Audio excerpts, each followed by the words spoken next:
And once you have them following you around, you just put the leash on them and walk them around the ring.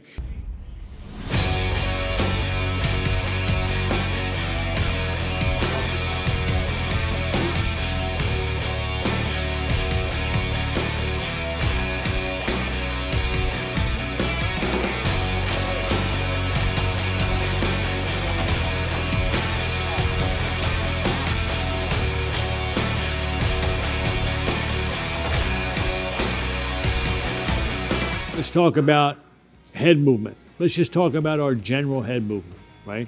Same thing with our general head movement that we were talking about our general defense, right? We're trying to create an advantage. We're trying to not only miss punches, but we're trying to also create opportunities off of it, okay? That means you have to be on balance the entire time. You can't be moving your head off of balance. That means your feet are intimately tied to your head movement. You can't be moving your upper body successfully over a period of time and not moving your feet and having a good, strong defense. So you have to move your feet and your head at the same time.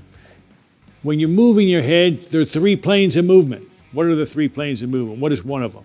Forward and back, right? I can move forward and I can move back. What's another one, Nate? Side to side, right? I can move side to side.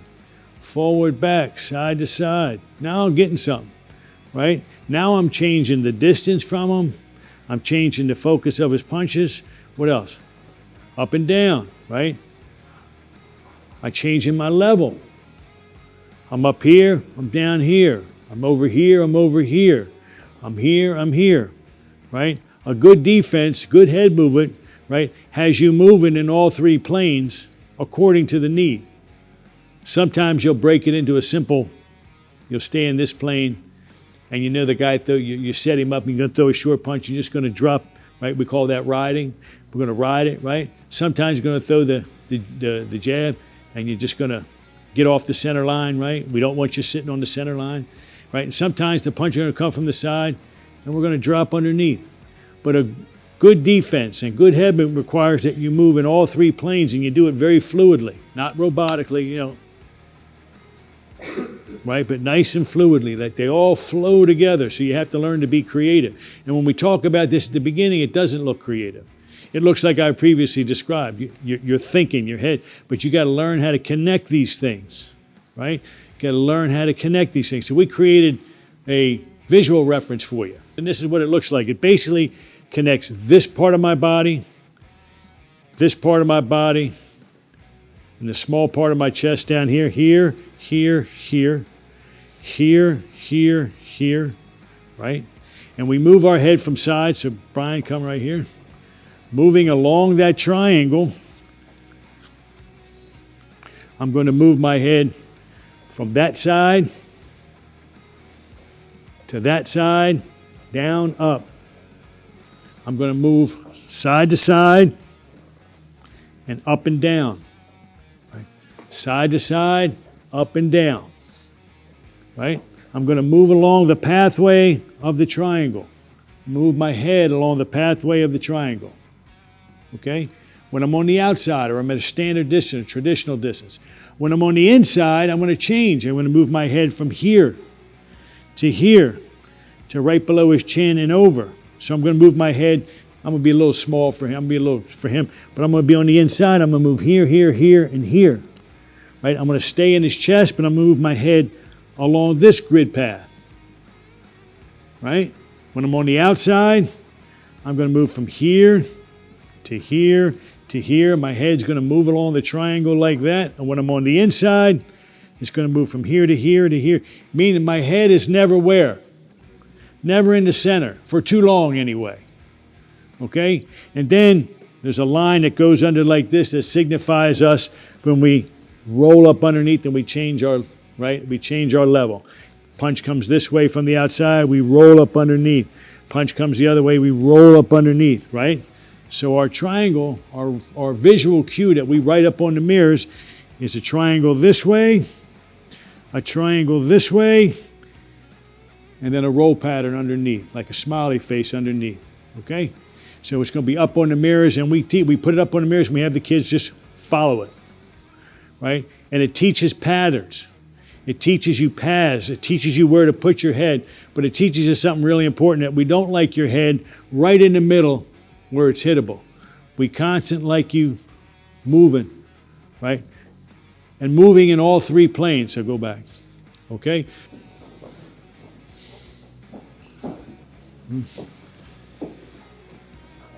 I don't see anybody's head in the middle, which is nice, which is nice.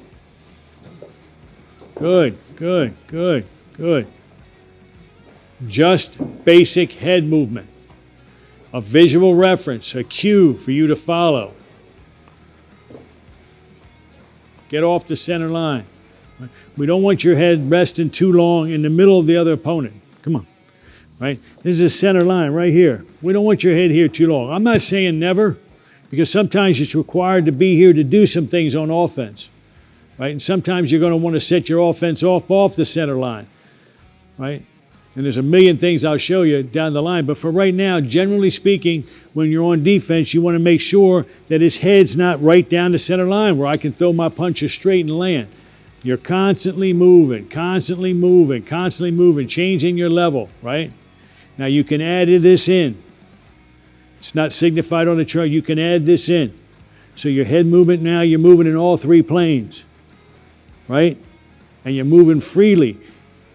Makes it hard for the guy on offense to catch up to you.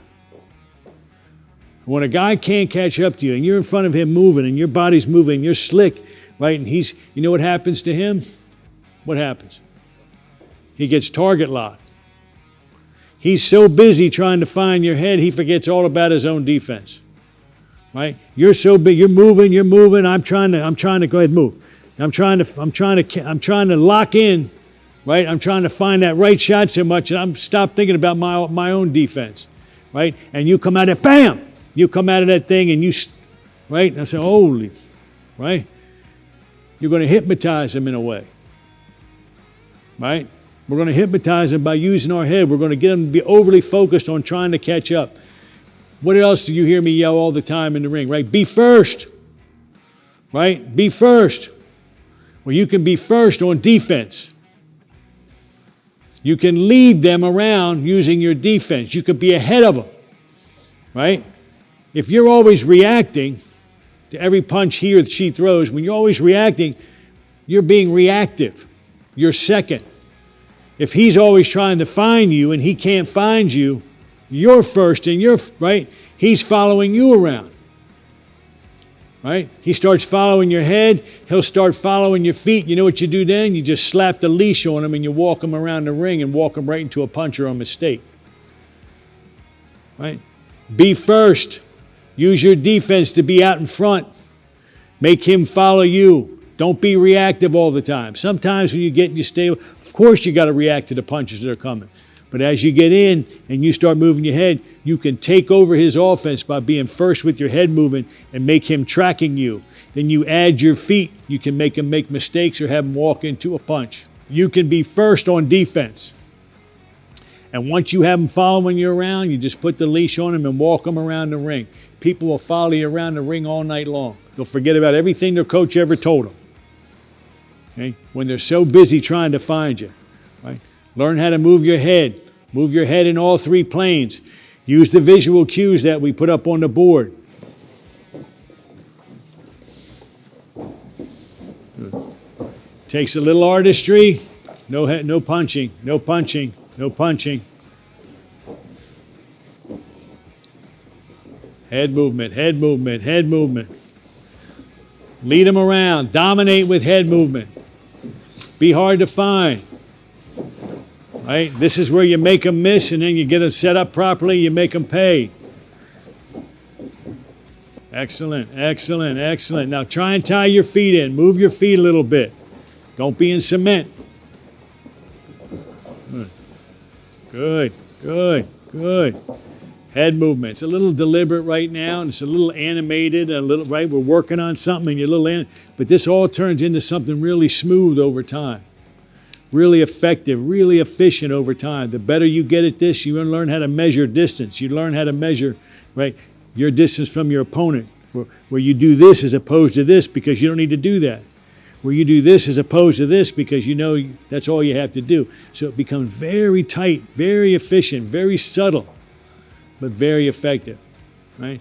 And you use your defense to take over another guy's offense. You've seen it.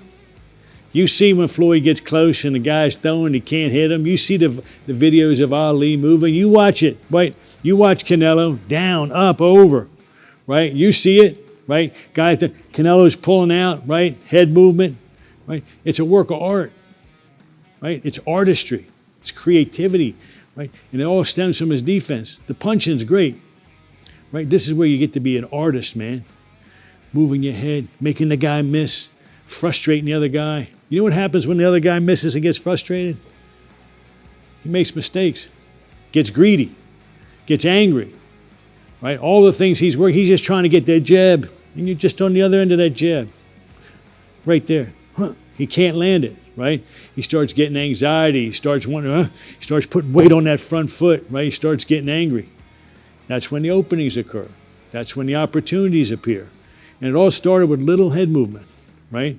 Learn to dominate your opponent with head movement. Keep your head off the center line. Learn distance, right? Make him chase you around. Make him follow your head. Get him to have target lock, and the opportunities open wide open for you.